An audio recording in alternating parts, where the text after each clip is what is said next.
Halo semua, balik lagi bareng gue Vian Raffi. Dan seperti biasa di video kali ini gue bakalan lanjutin alur cerita yang sebelumnya pernah gue upload. Dan karena hasil voting kemarin masih tetap menang session 10 pada siang hari dan session 6, 7, 8, 9 pada malam hari, maka gue bakalan lanjutin alur session 10-nya. Buat kalian yang baru aja gabung di channel gue, kalian bisa langsung cek playlist di channelnya, dan disitu akan banyak berurutan session-session sebelumnya yang pernah gue upload.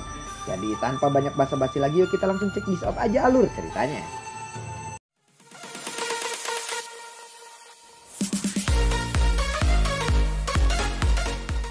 Di episode sebelumnya, Choyen yang memasuki mode kultifikasinya, ternyata Hunya dan Hunli memanfaatkan situasi ini. Sun-er lalu berkata, "Hunya, kamu memang benar-benar berani," ucap dari Sun-er.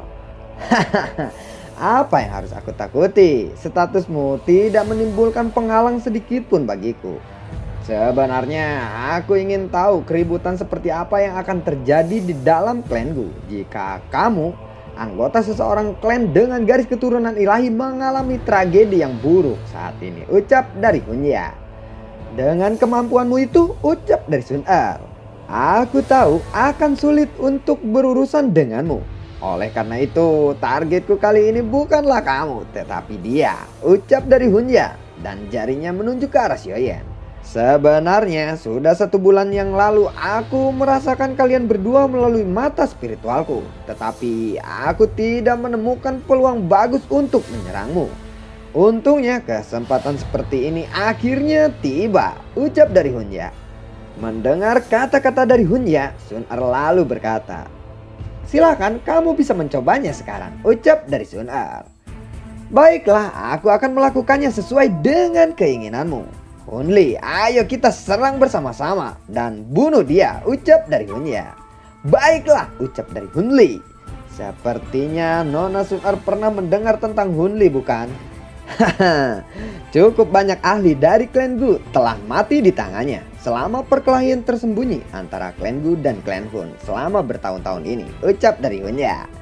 "Aku sadar bahwa kekuatanmu sangat hebat, tetapi aku ingin melihat apakah kamu bisa memblokir 2 bintang 8 Duzun ketika mereka menyerang bersama-sama kali ini," ucap dari Hunli. Lalu Hunli muncul di depan Sun-er dengan kecepatan yang sangat cepat. Tinjunya langsung menghantam leher Sun-er. Bang!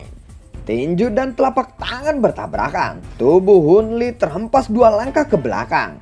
Menghadapi serangan ganas dari Hunli, kaki Sun-er tiba-tiba menunjukkan gerakan kaki yang misterius.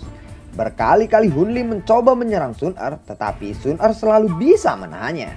Sun-er lalu mengepalkan tangannya. Api emas berubah menjadi cambuk api yang keluar dari lengan bajunya. Dan Hunli pun menembakkan rantai hitam. Bang, bang, bang, bang, 2000.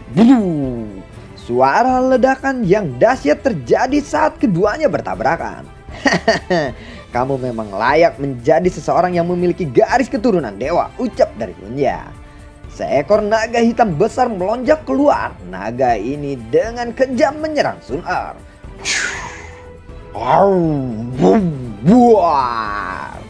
Setelah menerima serangan dari Hunya tersebut, Sun-er lalu berkata, "Trik kotor," ucap dari Sun-er. Sun-er lalu membentuk sebuah segel dan api emas pekat tiba-tiba melonjak dari tubuhnya ke segala arah. Dan api itu berubah menjadi tangan api berukuran 100 meter meraih naga hitam gelap yang sangat besar itu. Bang! Tangan emas meraih dan mencengkram naga hitam lalu menghancurkannya. Angin tajam dari belakangnya pun muncul setelah dia menghancurkan naga jiwa hitam tersebut. Hunli lalu terpental ke belakang. "Hunya, Hunli, sepertinya kalian berdua tidak ingin meninggalkan alam hidup-hidup ya kali ini," ucap dari Sun-er. "Nona Sun-er tidak perlu khawatir," ucap Hunya. "Kita tidak akan bisa membunuh Sun-er dalam waktu yang singkat. Sepertinya kita hanya perlu membunuh Choyen saja sekarang," ucap dari Hunli. "Hunli, cepat bunuh Choyen. Aku akan menahan Sun-er," ucap dari Hunya. Mendengar itu, Sun-er lalu berkata, "Hunli, Hunya, jika kalian berani menyakitinya, makam surgawi ini akan menjadi tempat peristirahatan terakhir kalian," ucap dari Sun-er. Lalu api emas melesat dan menghancurkan rantai hitam milik mereka. Wanita ini kekuatannya memang luar biasa. Jika ini adalah pertarungan 1 lawan 1, aku benar-benar bukan tandingannya, ucap dari Hunya.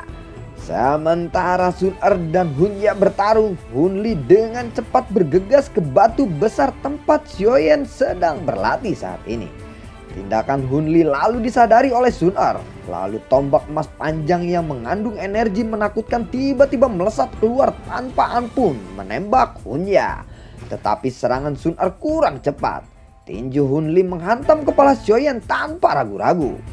Xiaoyan yang sedang duduk di atas batu tiba-tiba membuka matanya. Dan tangan kanannya menghantam Hun Li yang berada dalam jarak yang dekat. Telapak tangan tercipta. Surga hebat, teriak dari Xiaoyan. Buar!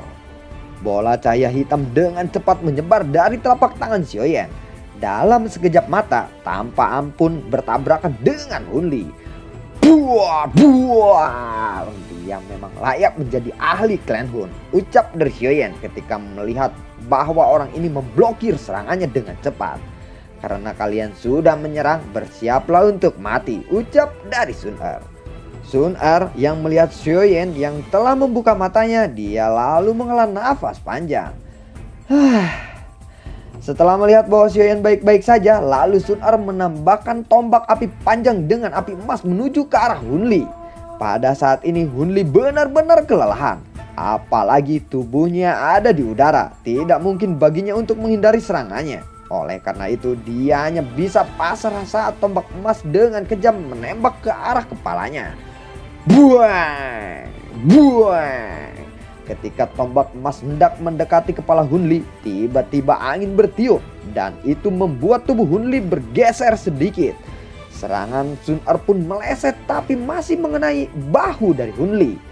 Tombak api itu menembus bahunya. Tubuh Hun Li berlumuran darah, bahunya berlubang. Melihat itu, Hunya langsung memotong tangan kiri Hun Li. Jika Hunya tidak memotong tangan kiri Hun Li, mungkin Hun Li bisa terbakar habis oleh api emas dari Sun Er. Xiaoyan, Sun Er, aku akan membalas ini, ucap dari Hun Li. Kalian ingin pergi kah? Ucap dari Sun Er. Kabut hitam menyelimuti tubuh Hunya dan Hun Li. Dan dalam sekejap mereka pun menghilang. Mereka sangat cepat dalam melarikan diri. Kakak Xiaoyan, apakah kamu baik-baik saja? Ucap dari Sun Er. Mendengar itu, Xiaoyan lalu menjawab, tidak ada luka yang serius. Aku baru saja melakukan peningkatan level dan doki di dalam tubuhku masih tidak stabil, ucap dari Xiaoyan. Kita hampir saja terkena tipuan mereka berdua. Kita harus membunuh mereka saat kita bertemu dengan mereka lagi, ucap dari Sun Er. Nanti kita harus sedikit lebih waspada. Orang-orang itu bukan orang-orang yang biasa, ucap dari Xiaoyan. Kakak Xiaoyan, kamu harus memulihkan diri dulu, lalu kita akan memasuki level kedua setelah kamu pulih. Hun Li telah terluka parah olehku, kekuatan mereka pasti akan berkurang. Aku yakin aku bisa membunuh Hunya jika bertemu mereka lagi, ucap dari Sun Er. Ya, ucap dari Xiaoyan. Xiaoyan lalu memejamkan matanya dan memasuki kondisi pelatihannya. Pelatihan Xiaoyan berlangsung selama sekitar 1 jam. Setelah itu dia lalu membuka matanya kembali. Aura Xiaoyan sekarang lebih kuat dibandingkan dengan sebelumnya. Dozun bintang 6. Efek dari 4 bulan pelatihan ini sangat bagus. Kira-kira butuh berapa lama lagi ya untuk bisa naik ke tingkat bintang 7, ucap dari Xiaoyan. Kakak Xiaoyan semangat ya, ucap dari Sun Er. Ini baru bintang ke-6. Aku bahkan belum setingkat dengan Guyao maupun Hunya, ucap dari Xiaoyan. Iya, tetapi kan Kak Xiaoyan jauh lebih kuat. Mereka harus berlatih lebih lama jika ingin seimbang melawanmu. Dan mereka tidak bisa dibandingkan dengan kamu yang jauh lebih muda. Selain itu, jika Kak Xiaoyan dilatih seperti generasi muda klan Gu, kamu mungkin bisa mencapai kelas doseng sekarang, ucap dari Sun Er. Aku rasa seseorang tidak bisa mengandalkan itu saja untuk mencapai kelas doseng. Ayo pergi, sudah waktunya untuk kita masuk ke tingkat kedua makam surgawi, ucap dari Xiaoyan. Mereka pun lalu bergegas mendekati pintu masuk tingkat kedua makam surgawi. Tekanan energi yang sangat kuat. Jika seseorang tidak memiliki kekuatan yang cukup, seseorang itu pasti akan berubah menjadi debu saat melewati lapisan cahaya ini, ucap Xiaoyan yang berdiri di luar tirai energi. Tangannya menembus tirai energi di pintu makam surgawi dan merasakan tekanan yang hebat. Iya, siapapun yang kekuatannya di bawah bintang 5 duzun tidak akan bisa masuk ke dalamnya, ucap dari Sun Er. Pintu masuk ke tingkat kedua membutuhkan kekuatan bintang 5 duzun. Apakah masuk ke tingkat 3 juga memerlukan kekuatan bintang 7 atau 8? Ucap dari Xiaoyan. Mendengar kata-kata dari Xiaoyan, Sun Er lalu berkata, "Iya, kurang lebih seperti itu. Tekanan energi ini mungkin kuat. Tetapi mengingat kekuatan Kak Xiaoyan, kamu seharusnya tidak akan bermasalah dengan hal seperti itu," ucap dari Sun Er. "Kalau begitu, ayo kita masuk saja," ucap dari Xiaoyan. "Baiklah," ucap dari Sun Er. Setelah 10 menit mereka memasuki pintu gerbang makam surgawi tingkat kedua. Tetapi baru saja mereka keluar melangkahkan kaki memasuki pintu ruangan kedua, mereka langsung dikagetkan oleh tubuh energi yang bentuknya berbeda-beda dari yang ada di peringkat pertama. Dan jumlah mereka sangat banyak. Lalu mereka berbaris membentuk formasi. 10 tubuh energi dozun bintang 5 telah berkumpul. Formasi semacam ini tidak pernah muncul di level pertama. Mereka tidak pernah menyangka bisa diserang oleh barisan seperti itu saat mereka baru saja memasuki level kedua. Masih ada aroma berdarah di sini. Seseorang dengan sengaja memikat mereka di pintu keluar, ucap dari Sun Er. "Sepertinya ini adalah ulah dari Hunya. Bisakah kamu merasakan aura mereka?" ucap dari Xiaoyan. "Tidak, kedua orang ini sangat licik. Seperti rubah. Mereka mungkin melarikan diri setelah mereka mengumpulkan tubuh energi di sini," ucap dari Sun Er. "Kalau begitu, ayo kita hadapi tubuh energi ini terlebih dahulu. Kalau tidak, aroma darah di sini akan memikat lebih banyak tubuh energi lagi," ucap dari Xiaoyan. "Baiklah, ayo kita selesaikan pertarungan ini dengan cepat," ucap dari Sun Er. Buar. Pertempuran langsung selesai dalam waktu yang singkat. Tar dulu, gua ngerasa Sun Er nih kayaknya terlalu OP cuy di sini. Sun Er tuh kayak yang memasuki kayak kemarin lawan Hunya, terus sekarang 10 duzun kayak yang dia tuh ekspresinya kayak biasa-biasa aja gitu, kayak gimana ya? Kayak sering gitu. Udah begitu, apa cuman gue yang ngerasain gitu? Oke, yuk lanjut. Lalu masing-masing dari mereka membuka tangan mereka. 10 inti energi berukuran merpati lalu berada di tangan mereka. Di sisi timur bau darahnya menghilang. Mungkin Hunya dan Hunli menuju ke sana. Sisi timur juga merupakan lokasi tingkat ketiga. Jadi apa yang harus kita lakukan selanjutnya? Ucap dari Sun Er. "Mari kita ikuti mereka. Keduanya tidak boleh dibiarkan hidup. Karena mereka ingin bermain-main dengan kita, kita harus menyelesaikan permainan mereka," ucap dari Xiaoyan. Tingkat kedua jauh lebih kecil dari tingkat pertama. Jika semuanya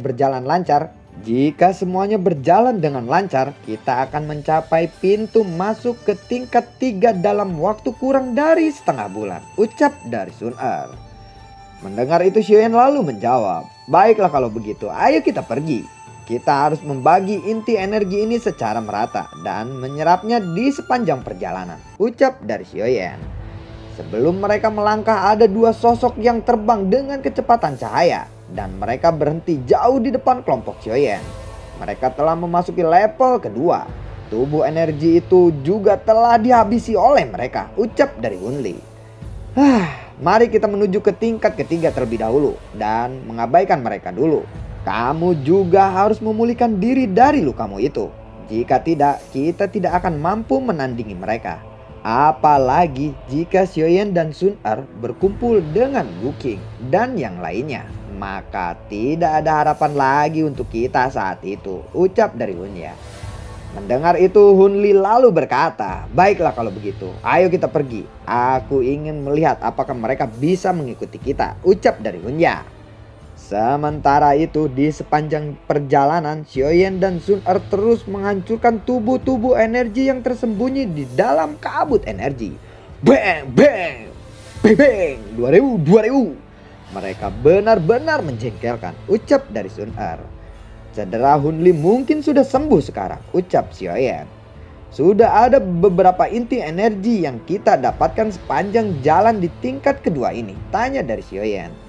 38 inti energi tingkat 5, 25 inti energi tingkat 6, 6 inti energi tingkat 7, 1 inti energi tingkat 8, ucap dari Sun Er.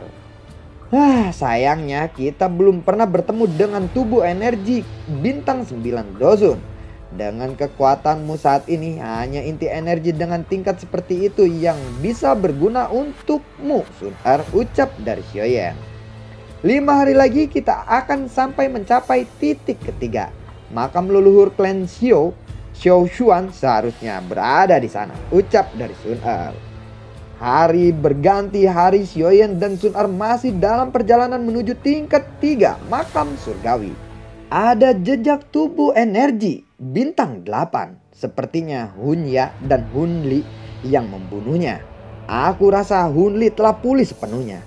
Kalau tidak, mereka tidak akan bisa menyelesaikannya dengan cepat seperti ini, ucap dari Xiaoyan. Sudah 10 hari lebih sejak dia terluka. Dia pasti memang sudah sembuh dari lukanya. Tetapi tidak mungkin untuk menyembuhkan lengannya yang terpotong. Kekuatan bertarungnya pasti sangat berkurang. Sebentar lagi kita akan mendekati pintu masuk tingkat ketiga, ucap dari Sun Er. Ya, kedua orang itu telah melarikan diri. Selama lebih dari 10 hari seperti anjing yang kehilangan harapan. Aku ingin melihat kemana lagi mereka akan lari. Badan energi tinggi di tempat ini lebih padat. Badan energi bintang 8 yang sulit ditemukan juga kadang-kadang muncul di tempat ini. Dan aku merasakan tekanan energi yang tidak jelas di arah timur laut, ucap dari Xiaoyan. Iya, sepertinya itu tubuh energi bintang 9. Kakak Xiaoyan, aku rasa ini keberuntungan besar untuk kita. Haruskah kita menyerangnya saat ini? Ucap dari Sun Er. Mana mungkin kita tidak menyerangnya. Inti energi kelas 9 adalah sesuatu yang sulit didapatkan di tingkat kedua makam surgawi ini, ucap dari Xiaoyan. Kali ini biarkan Hun Ya dan Hun Li melarikan diri terlebih dahulu. Akan ada saatnya kita bertemu mereka lagi, ucap dari Sun Er. Kalau begitu, ayo kita serang, ucap dari Xiaoyan. Mereka dengan cepat bergegas ke arah tempat tekanan energi itu berasal. Tubuh energi bintang 9 sudah memiliki kecerdasan. Mereka memiliki kekuasaan atas tubuh energi dan dapat dengan mudah mengendalikan yang lainnya. Daerah ini mungkin bisa dianggap sebagai wilayahnya, ucap dari Sun Er. Apakah ada aura orang lain di sekitaran sini, ucap Xiaoyan. Sepertinya tidak ada. Aku rasa hanya ada kita berdua saja di sini, ucap dari Sun Er. Akhirnya kita sampai, ucap dari Xiaoyan. Nah, itu dia tubuh energi bintang 9, ucap dari Sun Er. Siapa kamu? Apakah kalian pencuri? Tunjukkan dirimu, ucap tubuh energi itu. Bebeng, buah. Angin kencang menghantam batu besar tempat mereka berdua bersembunyi. Batu itu langsung meledak menjadi debu. Benar-benar luar biasa. Dia bahkan bisa mengetahui keberadaan kita, ucap dari Xiaoyan. Serang! Segel gunung terbuka, segel membalik laut, teriak dari Xiaoyan. Bebeng, buah. Orang-orang jahat, berani-beraninya kalian menyerangku, ucap dari tubuh energi itu. Siap, buang. Xiaoyan tertawa ketika Sun Er memblokir serangan dari tubuh energi itu. Lalu Xiaoyan mengepalkan tangannya dan pedang besar muncul. Tanpa menunjukkan belas kasihan, Xiaoyan langsung memukulkannya ke dada tubuh energi itu. Buar. Tubuh energi itu pun terpental ke belakang. Meskipun tubuh energi itu memiliki kekuatan bintang 9, itu jelas bukan tandingan Xiaoyan dan Sun Er saat ini. Mari kita akhiri pertempuran ini dengan cepat, ucap dari Xiaoyan. Dunia pemisah kapak, teriak dari tubuh energi itu. Sebuah energi yang besar melonjak keluar dari tubuh energi itu. Kakak Xiaoyan, hati-hati, teriak dari Sun Er. Dending, ping, buar. pedang di tangan Xiaoyan menahan serangan dari tubuh energi itu. Tetapi pedang besar Xiaoyan terlepas dan terpental ketika dua serangan itu bertabrakan. Sementara Xiaoyan menahan serangan ganas dari tubuh energi itu, Sun Er muncul di belakangnya dan memegang tombak api emas yang dia tusukkan ke bagian belakang tubuh energi itu. Api emas langsung menyebar dan menelan sosok lapis baja hitam itu. Melihat kejadian tersebut, Xiaoyan menunjukkan ekspresi bahagia. Dia tersenyum, tetapi tanah di bawahnya tiba-tiba meledak. Tanah melesat keluar dan dua sosok hitam melesat keluar dari tanah tersebut. Mereka muncul di samping Xiaoyan dalam sekejap. Hahaha, Xiaoyan, harusnya kamu lebih berhati-hati, ucap dari Hunya. Bang, buar! Serangan ganas dipukulkan kepada dada Xiaoyan. Tetapi ternyata yang dipukul oleh Hunya hanyalah bayangan dari Xiaoyan. Kau pikir kalian berdua akan bersembunyi selamanya? Ucap dari Xiaoyan. Hah? Kita telah ditipu, ucap dari Hunya dan Hunli. Lalu bagaimanakah kelanjutan ceritanya? Ketika mereka lengah, memang nih cacing cau dan Jukut Riut, cacing kremi ini selalu ngeselin nih anjir. Pada saat-saat momen itu mereka bisa ngintai Xiaoyan sama Sun Er. Lalu bagaimanakah kelanjutan ceritanya? Nantikan konten gue berikutnya dan semoga sehat selalu buat kalian. Gue tidak lupa terus berterima kasih buat kalian yang selalu mendukung channel ini dari awal hingga akhir. Dan gue rasa kalian tuh sangat the best lah, luar biasa kalian tuh, luar biasa. Gue belum bisa muasin apa ya dahaga kalian tentang alur BTTH ini. Gue harus uploadnya tuh kayaknya tuh dari pagi terus ngoceh sampai malam sambil lab gitu ya. Padahal itu sambil lab juga paling 3 episode. Oke, karena harus banyak cuttingan-cuttingan gitu ya. Dan gue juga selalu ucapin terima kasih buat kalian yang sudah sedikit mendonasikan sedikit rezekinya lewat link Saweria di bawah kolom deskripsi. Dan semoga sehat selalu untuk kalian, bahagia selalu, dilancarkan selalu rezekinya. Dan terima kasih. Assalamualaikum, dadah.